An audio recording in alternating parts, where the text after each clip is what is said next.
बिस्मिल्लाहिर्रहमानिर्रहीम। अल्लाह तेरी इबादत करते हैं और अल्लाह तेरे से मदद मांगते हैं। आज मैं अपने सारे पाकिस्तानियों को उनको खराज तहसीन पेश करता हूं कि सिर्फ 24 घंटे के नोटिस में मेरी कॉल पे सारे पाकिस्तान के बड़े शहरों में इसी तरह मेरे बाशऊर कौम के लोग आज एक हकीकी आजादी की तहरीक में निकले। मैं उनको खराज तहसीन भी पेश करता हूं। या सामने खामोशी खामोशी खामोशी,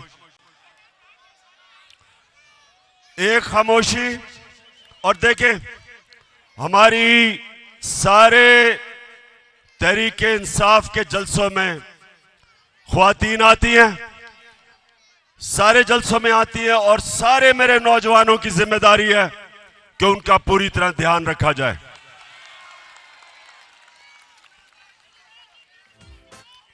अब खामोशी से आपने आज मेरी बात सुननी है।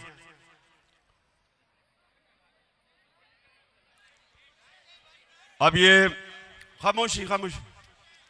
देखें, जब चंगेज खान दुनिया में फतह करने के लिए निकला तो वो ये करता था कि जब एक शहर को फतह करता था तो वो उसके बाद लोगों की गर्दनें काट के उनकी खोपड़ियों को एक पहाड़ी बनाता था और फिर थोड़े से लोगों को वो जुल्म दिखा के उनको छोड़ देता था। वो चारों तरफ चले जाते थे और वो सब दुनिया को चंगेज खान की दहशत बताते थे और उसके नतीजे में बहुत शहर लड़े बगैर ही हाथ खड़ा कर देते थे। जब उसकी दहशत का खौफ लोगों में आता था, लड़े बगैर ही लोग हाथ खड़े कर देते थे। सारी दुनिया पे छा गया वो। चुप। सारी दुनिया में छा गया। उसने अपने दौर में 3 करोड़ मुसलमानों का कत्ल किया। मुसलमान अपने अरूज पे थे। मैं ये आज आपको क्यों बता रहा हूं कि इस वक्त भी पाकिस्तान में लोगों के ऊपर दहशत फैलाई जा रही है गुलाम बनाने के लिए। ये गौर से सुने मेरी बात। ये जो शहबाज गिल से हुआ, ये इसलिए नहीं हुआ कि उसने कहा क्या। जो उसने कहा उससे बहुत ज्यादा नवाज शरीफ, शहबाज तो खैर बूट पॉलिश करता रहता है। नवाज शरीफ, आसिफ जरदारी, मरियम, ख्वाजा आसिफ, फजलुर रहमान डीजल, इन सब ने उससे बहुत ज्यादा ऐसी बातें की कि वाकई इस फौज के इदारे को नुकसान पहुंचाने की कोशिश की। तो इसलिए शहबाज गिल को नहीं पकड़ा कि उसने कहा क्या था। उसको इसलिए पकड़ा, उसके ऊपर तशद्दुद किया। कोई भी पाकिस्तान के आईन और कानून के मुताबिक नहीं चले। उन्होंने ये बताने की कोशिश की कि हम पाकिस्तान के कानून से ऊपर हैं, हम जो चाहे कर सकते हैं। डराने की कोशिश की कि सब देख के डरे कि अगर शहबाज गिल को इस तरह तशद्दुद करके उसको ज़हनी तौर पे अगर उसको तोड़ सकते हैं तो वो किसी से भी ये कर सकते हैं। तो मेरे पाकिस्तानियों, ये आपके लिए एक फैसला कुल वक्त है। मैंने आज आपको दो वजह से यहां बुलाया। एक कि जो शहबाज गिल से इन्होंने किया और कर रहे हैं, और दूसरा अवाम की आजाद आवाजों को बंद करने के लिए जो इन्होंने सबसे मकबूल चैनल ARY उसको बंद किया। इसलिए नहीं बंद किया,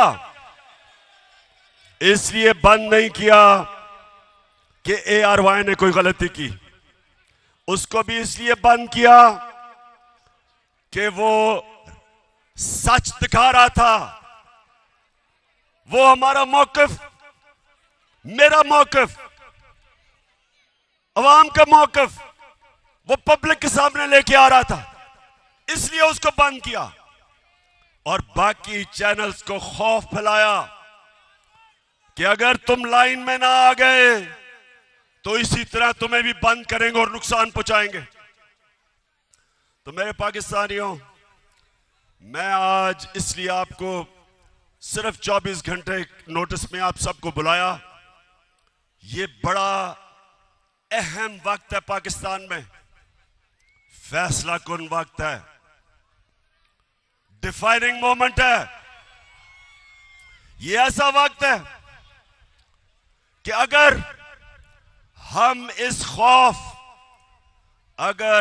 इस खौफ के बुत के सामने झुक गए, हमारे सामने गुलामी है। हमेशा दुनिया की तारीख में फिरौन और डिक्टेटर्स और बादशाह वो लोगों को गुलाम बनाते थे खौफ के ऊपर। वो लोगों को गुलाम बनाते थे मीडिया का, लोगों की आवाजें बंद करके वो लोगों को ऊपर काबू पा जाते थे, लोगों की तनकीद खत्म करके। इस तरह अवाम गुलाम बन जाती है। तो आज हम सब ने सबसे पहली चीज कि हम सब ने इस जुल्म का मुकाबला करना है। और पहली दफा अपनी 26 साल की सियासत में मैं पहली दफा एक जिंदा कौम देख रहा हूं पाकिस्तानियों को। पहली दफा एक सोई हुई कौम जाग रही है। इल्लामा इकबाल सोए हुए मुसलमानों को, गुलाम मुसलमानों को मुसलसल कई सालों से अपनी शायरी से जगाने की कोशिश की, मुसलमानों की गैरत को जगाने की कोशिश की। उन्होंने मुसलमानों की खुददारी को जगाने की कोशिश की। आज भी वही दौर है। हम अंग्रेज से तो आजाद हो गए, लेकिन जो आज इन चोरों को ऊपर बिठाया एक बैरूनी साजिश के तहत, और उसके बाद इनको हमारे ऊपर मुसल्लत कर रहे हैं खौफ फैला के। 25 मई कभी ये कौम भूलेगी नहीं। पुरअमन एहतजाज था। यहां डी चौक की तरफ लोग, फैमिलीज, बच्चे एक पुरअमन एहतजाज कर रहे थे, और उस पुरअमन एहतजाज को जिस दहशतगर्दी से दहशत फैलाई गई, सामने नजर आ रहा है रेंजर्स को और पुलिस को, औरतें, बच्चे, फैमिलीज हैं, उनके ऊपर जिस बेदर्दी से इन्होंने शेलिंग की, सिर्फ एक मकसद था कि इन चोरों को हम किसी तरह, इन चोरों को जो हमारे ऊपर मुसल्लत किया, हम किसी तरह तस्लीम कर लें। सब सुन लो, ये चोरों को, जो चोरों का टोला है, जो थ्री स्टूजेस हैं, जो बाहर भगोड़ा बैठा है, आज सब सुन लो, ये कौम जाग गई है, बेदार हो गई है, शऊर आ गया। आप जो मर्जी कर लें, जितना मर्जी खौफ फैलाने की कोशिश करें, मीडिया को डराएं, सोशल मीडिया के एक्टिविस्ट को उठा लें, उनको धमकियां दें, उनके ऊपर एक्शन लेने से उनको डराएं। ये मैं आज चैलेंज करता हूं आपको, जो मर्जी आप कर लें, जो मर्जी आप करें, आप ये अवाम के समुंदर को जो आजादी चाहता है, आप नहीं रोक सकते।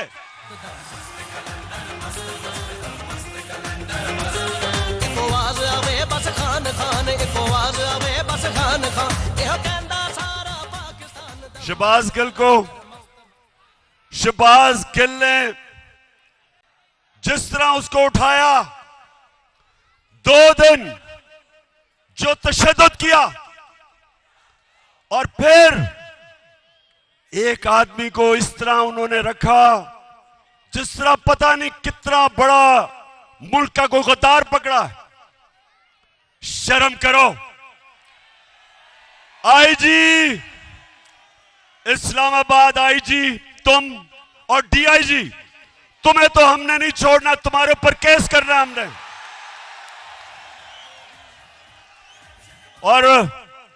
और मैजिस्ट्रेट साहिबा ज़ेबा, आप भी तैयार हो जाएं, आपके ऊपर भी हम एक्शन लेंगे। आप सबको शर्म आनी चाहिए कि एक आदमी को, जिसको उस चीज के ऊपर जो तशद्दुद किया, अगर क्या कमजोरी को एक कमजोर आदमी मिला, उसी को आपने करना था। फजल रहमान से जान जाती है।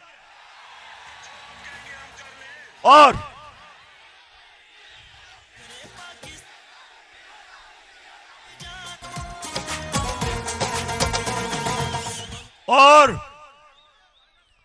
लाइफ सपोर्ट मशीन वाला ख्वाजा आसिफ, जो कहता है हमें तो अमेरिका के जूते पॉलिश करने चाहिए क्योंकि हम लाइफ सपोर्ट मशीन पे हैं। दोस्तियों की वजह से वो जो मर्जी कह दे, उसके ऊपर कुछ नहीं करना। फिक्र ना करो, हम केस करने लगे हैं इनके ऊपर। हम, अगर गिल के ऊपर केस हो सकता है तो ये सारे फजलू के ऊपर, नवाज शरीफ के ऊपर, राना सनाउल्लाह, इन सब के ऊपर हम केस करने लगे हैं। क्योंकि मेरे पाकिस्तानियों, सुन लो मेरी बात, कौम आजाद होती है इंसाफ से, रूल ऑफ लॉ से। जब कानून की हुक्मरानी होती है, तब एक कौम को हुकूक मिलते हैं और वो आजाद होते हैं। कभी कोई कौम इस तरह के, जो इन्होंने खौफजदा करके लोगों को गुलाम बनाने की कोशिश की, कभी कौम कोई बड़े काम नहीं करती। परवाज तो उस कौम की होती है जो आजाद होती है, जिसके लोग आजाद होते हैं और इंसाफ आजाद करता है। और हमारी जंग आइन की बालादस्ती, रूल ऑफ लॉ, ये है हमारी जंग। जो गिल से इन्होंने किया, इन्होंने कानून की बालादस्ती की धज्जियां उड़ा दी। मैंने आज अपने वकीलों को मिला हूं। हम इंशाल्लाह आईजी, डीआईजी पे केस, इस खातून के ऊपर केस, जो मैजिस्ट्रेट जिसने रिमांड दे दी उसको, पता था कि जुल्म हुआ उसके ऊपर, पता था, फिर उसके बावजूद उसने उसको बेल नहीं दी। और उसके अलावा हम सुप्रीम कोर्ट में जा रहे हैं और मैं बड़े अदब से अपने सुप्रीम कोर्ट को कहता हूं कि सारी कौम आपकी तरफ देख रही है। आपकी जिम्मेदारी है रूल ऑफ लॉ को अपहोल्ड करना, आइन और कानून की हुक्मरानी आपका काम है इंप्लीमेंट करना। ये जो हुआ है ये सारा, ये सिर्फ और सिर्फ ताकतवर ने दिखाया कि वो कानून से ऊपर है। और मैंने जब इस्लामाबाद पुलिस से पूछा, मैंने कहा बताओ ये तुमने क्या किया, आगे से जवाब देता जी हमने कुछ नहीं किया, हमें पीछे से बूट लगा था।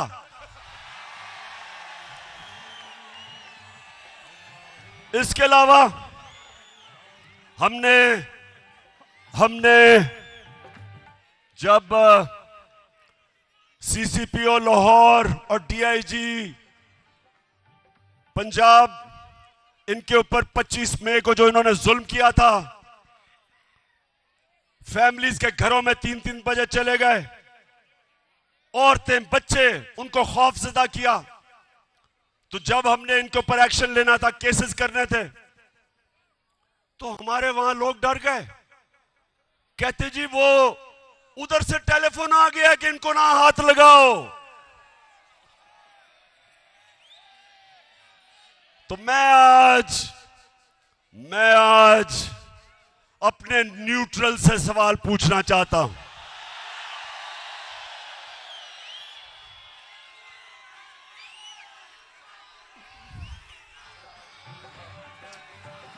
मुझे ये बताएं, क्या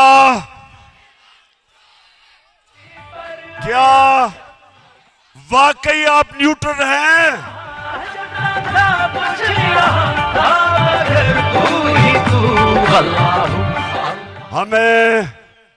हमें तो कहा गया कि दी हम तो न्यूट्रल हैं, बाहर की अगर साजिश हुई थी तो हमने तो पीछे हट गए थे।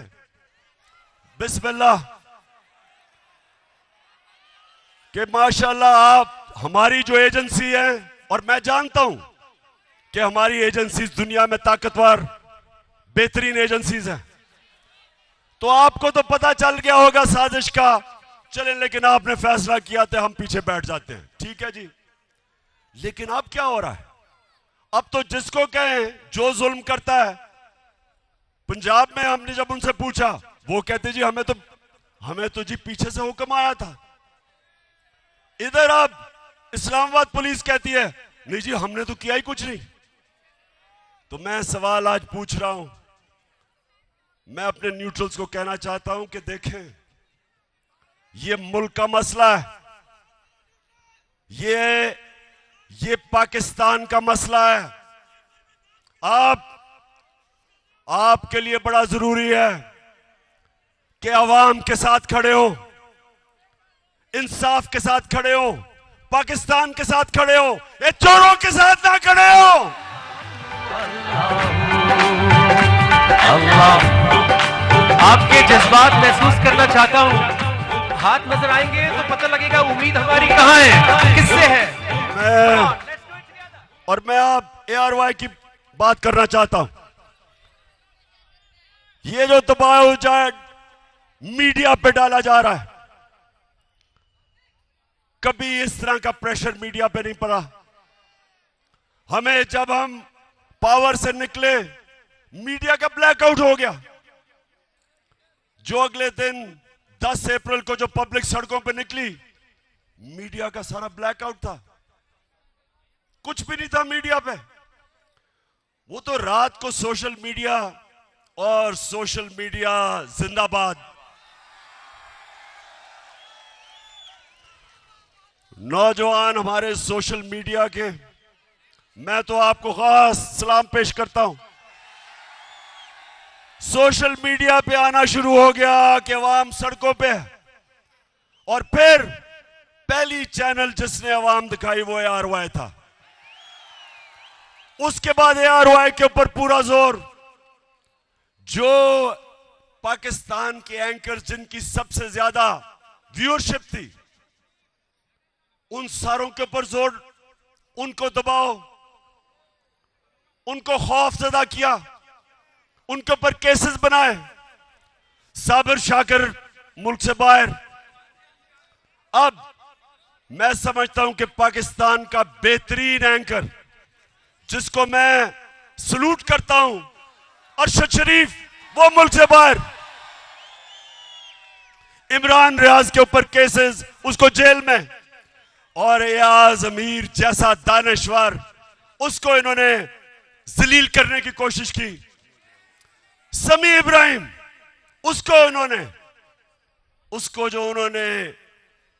उसको भी जलील करने की कोशिश की, टीवी पे था। मैं ये सवाल पूछता हूं कि क्या इससे आप इन चोरों को हमारे ऊपर मुसल्लत करने में कामयाब हो जाएंगे? नहीं होंगे। और ARY को इन्होंने बंद किया। पिछले हफ्ते को जब हमारा हॉकी स्टेडियम में जलसा था, जलसा तो हमने इधर करना था इस्लामाबाद में, लेकिन इन्होंने किसी को भिजवा दिया यहां। तो मैं तो वैसे उनका शुक्र अदा भी करता हूं कि अच्छा वो यहां आ गए और हम हॉकी स्टेडियम में चले गए। लेकिन अब ARY नहीं दिखा रहा था, तो जिस चैनल ने उसको दिखाया, बोल टेलीविजन, सारी कौम उधर देखना शुरू हो गई, उसकी रेटिंग ऊपर चली गई। तो अगर किसी का ख्याल है कि आजकल के जमाने में मीडिया को बंद करके ये लुटेरों के टोले को हमें कबूल करवा देंगे, आप किसी और दुनिया में रह रहे हैं। कोई रोक नहीं सकता। सुन लें, मैं सारों को आज सुना रहा हूं जो सुनना चाहते हैं। कोई रोक नहीं सकता। जिधर पाकिस्तान जा रहा है, पाकिस्तान हकीकी आजादी की तरफ जा रहा है, वो आप रोक नहीं सकते। जो रास्ते में आएगा बह जाएगा। अब कल इंशाअल्लाह लियाकत बाग में मैं बड़ा अपनी आवाम को पूरा रोड मैप देने लगा हूं कि मैं आपसे मुसलसल पाकिस्तान की सड़कों पे होऊंगा। कल से सारे पाकिस्तान का मेरा प्रोग्राम बनाया है। मैं अपनी आवाम को अपने साथ मिलाऊंगा और मैं अपनी कौम को समझाऊंगा, अपने बच्चों को, अपनी बहनों को। बुजुर्ग तो जानते हैं जिन्होंने देखा था पाकिस्तान बनते हुए। मैं सारों को तैयार करूंगा और इस मुल्क, हमारा मुल्क कभी बड़ा वो मुल्क नहीं बन सकता जो बनना था, जो इलामा इकबाल की ख्वाब थी, कायदे आजम की जद्दोजहद थी। वो तब तक नहीं बनेगा जब तक हम अपनी गुलामी की जंजीरें नहीं तोड़ते। ये जो गिल से हुआ, ये हमें गुलाम बनाने के लिए था। ये जो ARY से हुआ, ये हमारा मुंह बंद करने के लिए था। ये आजादी की आवाजें बंद करने के लिए था। और ये हमें इन चोरों का गुलाम बनाने के लिए था। मैं निकलूंगा, जिस तरह मैंने कहा, कल से मैं लियाकत बाग में अपनी सारी कौम को अपना रोड मैप दूंगा और मैं इंशाअल्लाह अपनी सारी कौम को तैयार करूंगा कि ये जो यहां का हलाकू खान है, जो कोशिश कर रहा है कि खौफ की वजह से ये शहबाज गिल को मिसाल बना के हमें डराने की कोशिश कर रहा है, उन सबको और अपनी कौम को एक कुरान की आयत का मतलब समझाऊंगा कि कुरान में अल्लाह कहता है जो लोग ईमान ले आए अल्लाह उनके खौफ दूर कर देता है, और जो सारी जंजीरें तोड़ता है, जो सारी जंजीरें तोड़ता है, जो मेरे नबी सल्लल्लाहु अलैहि वसल्लम ने मदीना की रियासत में इंसानों को आजाद किया था, वो था ला इलाहा इल्लल्लाह। ला इलाहा इल्लल्लाह का मतलब कि इंसान आजाद हो जाता है जब एक अल्लाह के सामने झुकता है। और दूसरा कि तेरा मेरा रिश्ता क्या, ला इलाहा इल्लल्लाह, उसका मतलब कि चाहे वो बलूचिस्तान में बैठा हो, चाहे वो गिलगित में हो, चाहे वो कबायली इलाके में, कराची में, सिंध, जिधर भी, हमारी जुबानें मुख्तलिफ है, हमारा कल्चर मुख्तलिफ है, लेकिन ला इलाहा इल्लल्लाह हमें एक कौम बनाता है। और इस एक कौम ने इंशाअल्लाह हकीकी आजादी लेके रहना है। पाकिस्तान जिंदाबाद।